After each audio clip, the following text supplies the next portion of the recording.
Not long after this, two characters end up singing a song on a footbridge. And then the song goes, there were bells all around, but I never heard them ringing. The only song I can think about with bells is Guys and Dolls. Not so much. Not so much. I have no idea.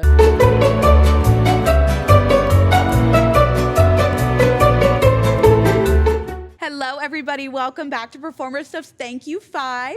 I hope you're doing well today. What about you, David? How are you doing? Doing great. How are you, Hannah? Good, good. Tell us what we can find at performerstuff.com. Well, you can find anything you need for audition materials, whether it's monologues, audition bundles with musical cuts, anything that you need at all to make sure that you ace that next audition. I love it. I love it. Speaking of acing your next audition, Yes. we're talking about musicals versus straight plays. Oh, what a great topic today. I know. Now, I have to admit something. Yes. I've never performed in a straight play before. Really? I've done scene study where we've done scenes, but Yeah. I've never performed in a straight play. Do you feel like that's something that's on your list to do? No. Okay. Tell me why. Because it was just never something that came upon me in my journey. And the reason why I wouldn't want to do it is because I think they're really hard. I know I would be up for the challenge, and I would love dissecting a character like that. But Yeah. they are so hard to do. I don't know. It's just a different beast when it comes to taking on a script like that versus a musical. To me, with music built up, I mean, it can be hard, but I don't know. That's not as daunting as doing a straight play. Sure. And maybe it's because I've never done it. Maybe it's because I'm overthinking it because I've never done it before. Well, there are definitely some benefits to a musical versus a play. Plays tend to be obviously wordy, so there's a lot more to memorize, a lot more to learn. And in musicals, you get the added benefit, at least in my experience, because the songs rhyme. It's a little bit easier for me to remember. Oh, the so for you, it's a memorization. memorization thing. And to me, it's a memorization thing. I've been in both plays and musicals, and it really just I feel like depends on the role, depends on the piece. Okay. Of what I enjoy. I feel like in my experience of all the acting that I've done, I don't know if I've disliked anything that I've been in. Okay. So That's great. I've I've been Because I very have fortunate. disliked some things. Yes. Yeah, so I've been very fortunate in that regard. What do you feel like is probably your favorite thing about being in a musical? Well, it all comes down to why I love to perform. Mm-hmm. I love telling a story, and I love taking on other characters and roles that I don't get to normally be in my real life. But I just love when people laugh and cry. But being in a musical, I don't know. I love dancing, and so I think that's the thing. I love singing and dancing and propelling the story through those mediums. So that's why I don't think I've ever just done a straight play, but I've done monologues and I've done scene study, and I love the beautiful thing I think about plays. Now I've never done it, but from a scene study and just what I've learned from breaking down a script. You get to do that for the whole show. Think about really getting nitty and gritty with the character through this whole long story. Whereas I feel like in a musical, I'm gonna sound like a bad person, but there's a little bit of fluff because you're singing and dancing. Now some musicals are very, very serious where I feel like that doesn't really apply. But the musicals I typically do, I mean, I'm talking Mean Girls and Legally Blonde and Hello Dolly. Those are super fun, upbeat shows. And those are what I really love to do. So for that, it's just have fun and the emotions are easy. Whereas a play, I feel like you really touch on some really, really deep stuff sometimes. Yeah, absolutely. And it's interesting. One of the things that you mentioned that is kind of your pro for musicals, which is dancing. That is my hesitation for doing more musicals. Dancing is definitely not my forte. And I can learn choreo. I can do some some basic stuff, but it's definitely something that gives me a little bit of a panic, a little bit. Thinking about wanting to, for example, there's no way that I could be a jet in West Side Story. Not just no. But give me some basic steps, I'll be okay. But I think that's why I think for me, plays just edge out musicals just a little bit more for me. All right. I feel like that you do get a chance to take maybe a little bit more time in some of the characterization and the development to go deeper, like you said, in some of those very high, intense, emotional scenes. But again, also where you gravitate towards light and happiness musicals, I gravitate towards really dark and serious plays. That's where we differ. Yes. So again, those types of plays require a lot of that characterization to go deep and dark into those emotions. Well, and here's the thing. I love plays more than anything. I read plays. I love to go watch plays. One of my favorite is To Kill a Mockingbird. Oh, yes. I love Proof. I love The Cake. I love so many plays, and they're so fun to read and get nitty gritty with them. I just never saw myself doing one. Yeah. So that's like so interesting that I think it's a confidence thing. I think it's super daunting. So kudos to you, like, for, doing all of that. I feel like I'm not as well-rounded as a performer because it's something I've never done. Yeah. And something I never really stuck my neck out to do. So, what's your favorite play? Do you have a favorite? To be in or to watch? Ooh, what's your favorite play you were in? I would say my favorite play I was in was a play called Looped. Okay. It's about it's kind of based on a true life story about a recording session with Tallulah Bankhead. Okay. And it's just a very small cast. It's 3 people. Oh, wow. And basically, she comes into the studio. I portrayed the guy that is in charge of the recording session. Okay. And it just does not go well at all. It's one of those. Yes. So it's funny. It's I would call it a dark comedy. Okay. Like, comedic things happen, but throughout the course of the 2 acts, there's a lot of stuff that gets revealed that makes it a very emotionally depth play. Looped. Okay. Looped. I'm going to add that to Looped. my list to read. I think to watch, it's actually a newer edition, one I haven't seen before in the past couple months, but Dog Day Afternoon. Okay. It's currently on Broadway. If you're listening to this in May of 2026. But it is a fantastic play that is, it's kind of, it's also like Loop. I guess I have a type. I have a type.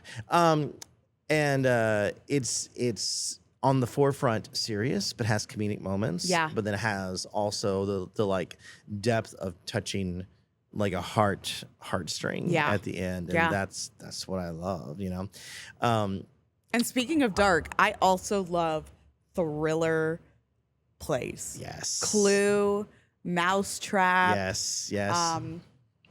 What's the Stephen King novel? There's That was Red the Rose. play. No, There's, about the writer. Oh, Misery. Misery. Yes. I loved watching Misery. That kind of stuff, like, I love. But Clue sent me over the edge. Oh. That is such a well-written, beautiful, Yes. funny show. And so anything like that, I love the tension and the suspense. Yeah. But that's how I like my books, too. I only read thriller books, so it's super fun to see that kind love of that. translate to the stage. So when it comes to auditions, is there anything that makes a straight play audition stand out other than the lack of like singing and dancing in an audition? Do you just go in and do your monologue and then like hightail it out of there? Yeah, that's pretty much it. I mean, you're not having a dance call. You're not having any kind of, movement piece to the audition. Unless there are some plays that have movement in them. I just have to say that. We're generalizing it a lot. But there are plays that have singing. I mean, like Stereophonic. Stereophonic is a great example. And then there's plays with movement as well. I mean, looking at the Tony nominations, some of the choreography awards are for plays. Yes. Which is just great. You also have a lot of classical plays that involve like a ballroom scene or some sort of party scene that would require some type of dancing Yeah. to it. So it's not completely 100% without movement in terms of like choreographed dancing. Yeah. But for the most part, you're not gonna see an audition notice for a play that normally coincides with like a with like a choreograph. big choreo dance call kind of thing. Obviously, no singing if there is no singing part to it. And then I think because a straight play is based upon and is dependent upon the core emotions that are seen on stage versus having them highlighted and lifted with music or dance. Yeah. They're probably more so looking for how well can you in that one moment connect your energy and emotion to the casting team, the casting director, the director. Because there are songs in certain musicals that just hit the soul hard. Yeah. Like I can name probably 5 off the top of my head from Ragtime that I could hear them out of context, just playing on my Apple playlist, and I'll start crying. like there are just some songs that have such pure emotion to them that I think in a straight play, you have to rely so much on connecting your story and your emotion to the audience just through the spoken word. So they're looking to see how well that connection happens in that moment. Yeah. That's super interesting. Yeah. Maybe I should try to audition for a play. I think you should. I think I'm going to change my mind from no to yes. Yes. I think it's in my wheelhouse. I think I could try it. Is there a play off the top of your head that you would want to be in? I love the cake. Oh, yes. So I feel like that would be my journey. Absolutely. Are you ready for some Reddit stories? Let's hear some stories. Okay. I always love this part. I do too. It's great. so fun to hear like what people in the real world have to say, you know? Starting with regular or musical theater. Hello, everybody.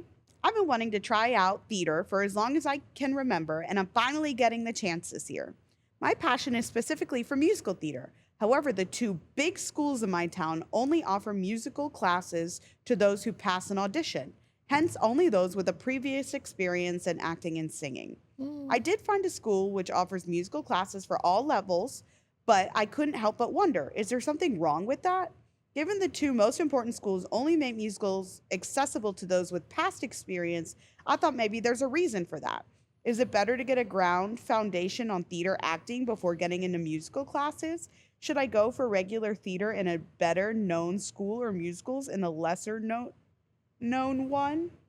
How do you know that you're not going to get in based on your experience? That was my first reaction to that. Like, just because there's an audition process doesn't mean that if you've never done an audition before or something theatrical before, it doesn't mean you're not going to get in. Yeah, exactly. I mean, I'm glad you're taking classes which offers for all levels. Yeah. That's fantastic.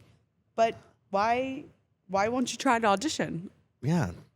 I feel like you should go for it because you never know what happens. No. And then from there, you can get feedback. And if you liked one of the people in the auditions, maybe you could do private lessons with them. Or like, I feel like you should try.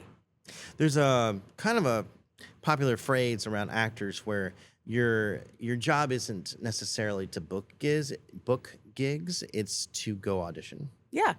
And that's most of the life. That's what you do, you know? And I would say just I mean, I love the idea of taking all of the classes that you can, getting a good foundation. I mean, I'm going to think regular theater is just like straight plays acting.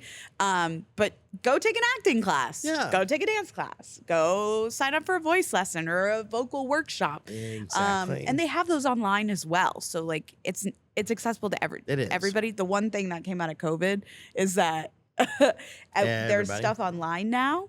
So, so I don't know. I feel like you should always give it a shot. I agree. You know, I feel like whether it's always learning something new, which again is a great thing for all of us to do, is to take the time to learn something new. Yeah. I think that's really kind of the whole point. Yeah, absolutely. Let's hear what's next. All right. So this is entitled "Feeling Stupid." Oh. Which you shouldn't, but we'll get to that. For auditioning for a show I know is not in my skill set. Okay. Okay. Long story short, ex-actor here, have a BFA in acting, mostly did comedic plays, and I just auditioned for a community theater musical, and I'm wondering why I did that. Because it's good for you. Yes. Also, ex-actor, we'll get to that. After college, I moved to Chicago and did a lot of storefront theater there. Did that scene for 4 years and moved to a smaller Midwestern city. Okay. However, this city has a huge bias towards musicals. I'm talking close to 10 to 1. Okay. Not 9 to 5, though. Gotcha. Since I haven't auditioned in about 5 years, I finally shrugged and said, well, if I can't beat them, I might as well join them. Yeah. And auditioned for a musical. I figured just auditioning again would feel good, just to get up there and have fun.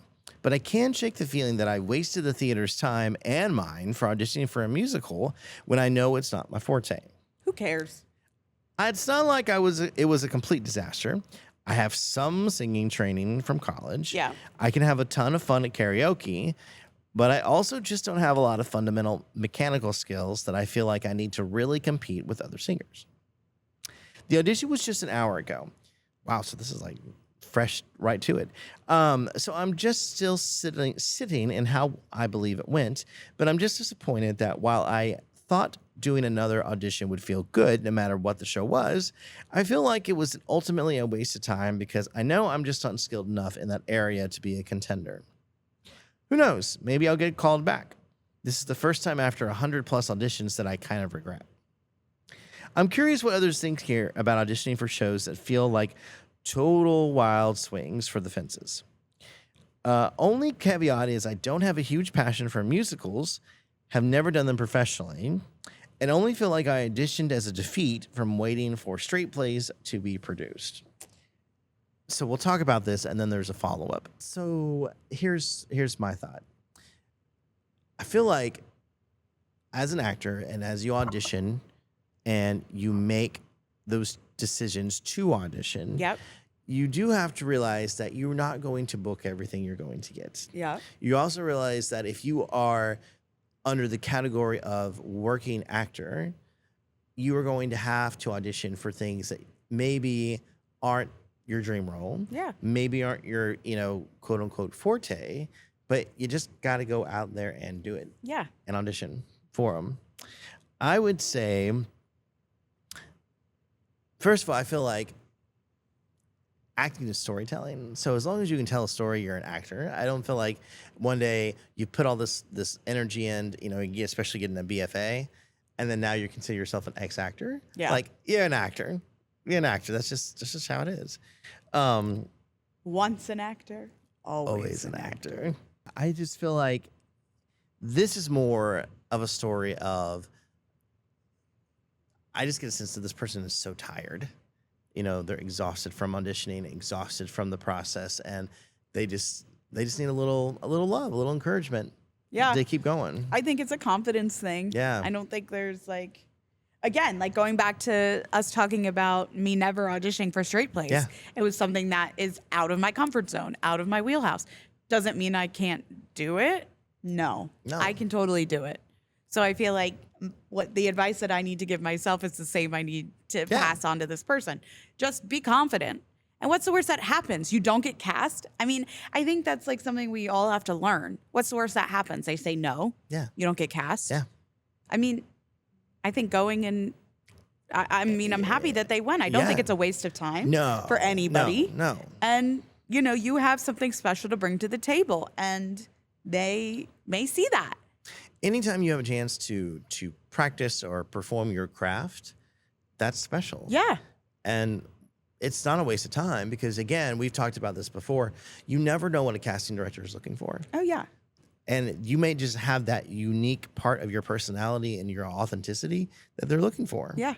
And I also think it's super important to note that, acting is the foundation behind all of this. Oh, absolutely. If you can't act through your song or act through your dancing, then what's the point? Absolutely. There's some singers that can belt their faces off, but I would rather go with the actor who can tell the story over the high note any day. Absolutely. So tell me what the update is. I was cast. See? I was cast. Very excited, especially after such an incredible callback experience. Should have led with that, David.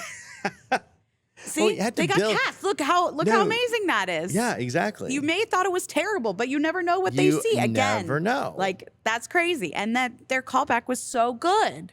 Yeah. And now they're probably going to fall in love with musicals and never do straight play again. I'm just kidding. I'm just kidding. Well, how about you close us out with the story time? We got Let me one hear. more. Let me hear. I'm auditioning for a straight play for the first time that's not at a high school level. Okay. So in December, I'm auditioning for a local community theater production of Steel Magnolias. Oh. What a beautiful play. Great play. Great Like play. a great movie and then a great play. So sad, but great. Yeah. This isn't my first time auditioning for a straight play, but it's my first time auditioning at a higher level than high school. Okay. I've done 2 musicals with them before, Bye Bye Birdie and Music Man. Okay. So I kind of have a feeling for what their audition process is like. The director said monologues are not required. It's going to be a dry read from the script, but I don't know if I should prep one just in case she changes her mind. I'd rather have one and not need it than the opposite. Then again, I feel like I should be using that time instead to study the script. Also, on the form she makes us fill out before every audition, she asks us to list 3 different shows we've done at any level. Should I list straight plays only even though the last one I did was in April of last year? Yes. Yes. List your experience. The only time you start really taking stuff off of your resume is as you build your resume. Yes. As you get older, you don't really need your middle school productions on your resume if you're in college. You know what I mean? But if you need something to fill it up or, you know, that you're proud of, put it on your resume. So I think that one answers that pretty quickly. Even if you don't have, it says list 3 different shows you've done. Yeah. Even if you only have 2 shows, it's fine. Oh, yeah. It's totally fine. They just want to know what the experience you've had and then the range of characters. Yeah, you've nobody cares. Yeah. I always would have a monologue prepared. Always. Yeah. This person sounds very young. Yeah. So they may not have that repertoire built, but I would always have a song and a monologue ready to go at any time. Yeah, if you go to a straight play audition, I would bring music. I don't know, right? I mean, I feel like if you are heading to the career of acting, you should just have a repertoire ready to go. Yeah, and you should have your book with you at all times. I mean, I think it's probably more on the rare side that a straight play casting would ask you to pull out a number. But who knows? But you never know. I don't know. I feel like you should always have headshot resumes, a music, monologue and a monologues song. ready to go. Yeah. I don't know. Yeah. Somebody let me know if that's good advice or if that's terrible. I don't know. I think this is great. I think you should have a monologue, but I think you should study the script. I mean, watch the movie, learn about the script, but also have a monologue ready. Absolutely. I mean, I think any kind of background that you can have on the pieces you're performing, and then, you may not want to dive into like a huge amount of character work for the audition, but it wouldn't hurt to start thinking about, the character or the characters that you might be potentially cast in, and that way you have an idea of what they're looking for. Well, and cold reads are very hard. I mean, and they know people are going to mess up. Yeah. It's hard to not be prepared for something and just have to get up and do it. I mean, that's difficult. So just noting that no matter how much you prepare, it's never going to be like how you want it when you're doing a cold read. Yeah. Game show time. Yes. Oh, I'm It's so my favorite excited. part. This is so exciting. So the game today Okay. What do we got? is guess the show Okay. based on the line or the quote. Could be from a song, could be from just a line from the show. Okay. Yeah, this may be interesting. So those playing at home, get your Broadway caps on, ready to go. Let's see. The first line is, just be who you want to be. Never let them tell you who you ought to be. That sounds familiar. This is a song. Okay, yeah, it sounds songish. Yeah, I don't know. We're talking about a show that has very Kinky Boots. For those of you who aren't watching, Hannah just imitated gesture to the a very, boots. very, very Yes, high boot. yes. Thank you for the hint. Yes. Well, very good, very That's good. hard. This is hard. I'm afraid I'm not going to get any single one of these. Let's see. All right, here we go. I believe this is also from a song. Okay. Okay. I'll tell you where the real road lies, between your ears, behind your eyes. Hadestown. Yes. Great job. I'm like, Great job. This sounds familiar. Yes, yes. I think Hermes says that. I believe, yes. Oh, I'm stressed. I'm sweating. I was raised to be charming, not sincere. Into the Woods. Yeah. Yes.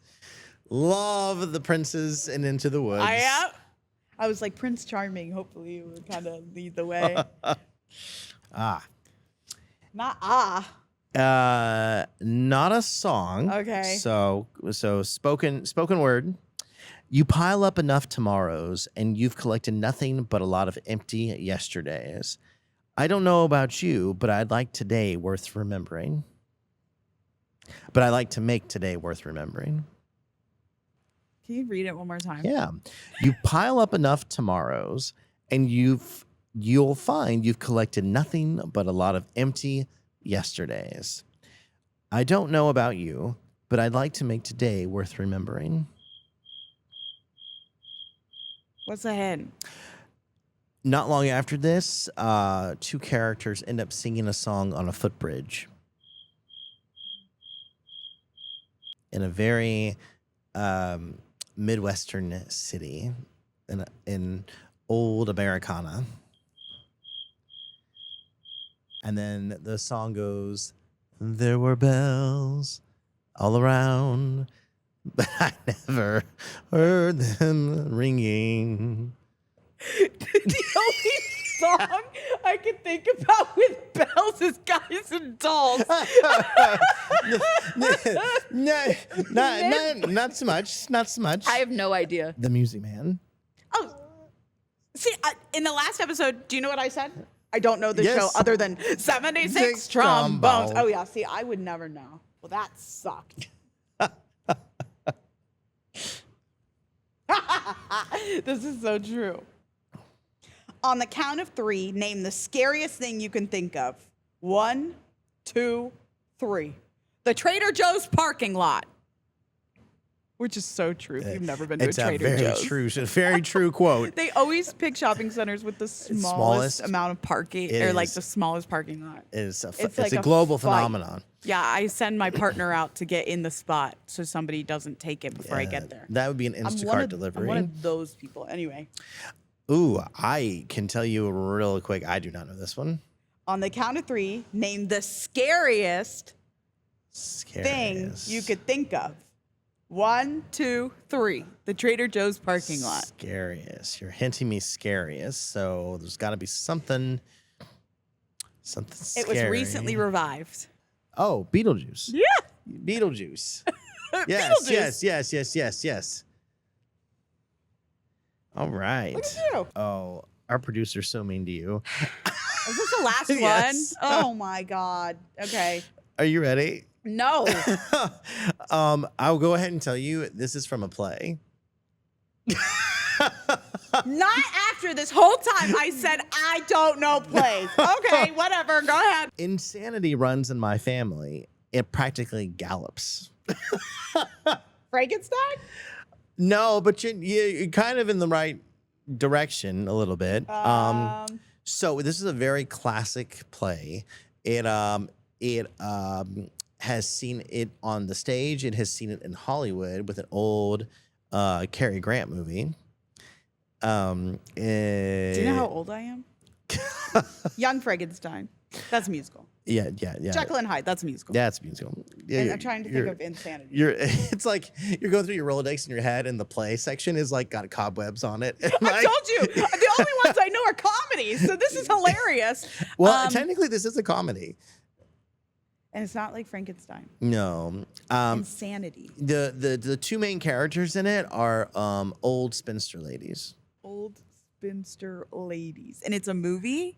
It is a movie, but I think it was a play first. And their nephew has to help them cover up a crime that they've committed. I have no idea.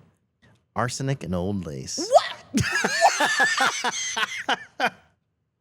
Yeah, these two. I've never seen this. What is it? These two aunts, these older ladies, they end up killing a man because they think that they're doing him a favor, and they're all like nonchalant about it and just kind of like imagine like two of the three fairies from Sleeping Beauty. Okay. But they've killed a man, and now their nephew comes in and finds the body, and he's like, you can't do this, like, Yeah. And so he's trying to help him cover up the scene, Oh, and like all Lord. this comedy. Oh, and it's ensues. funny. Oh, it's funny. Oh, this is thriller, murder, mystery. Oh, it's I need and to. it's Arsenic so- and Old Lace. What? I've never heard of that my entire great. life, so I would have Oh, never it's guessed great. that. Okay, I'm gonna add that one Yes. and Looped to my And Looped. repertoire. Yes. Some two new shows that we should all check out, folks. Well, with that, thank you for joining us for Performer Stuff's Thank You 5. We are so happy to see you back here. And David, one more time, tell me how great Performer Stuff is. Performer Stuff is amazing. Anytime that you need monologues or audition cut bundles with music and piano tracks or vocal tracks, check us out at performerstuff.com. We'll see you next time. See you on the stage. Bye.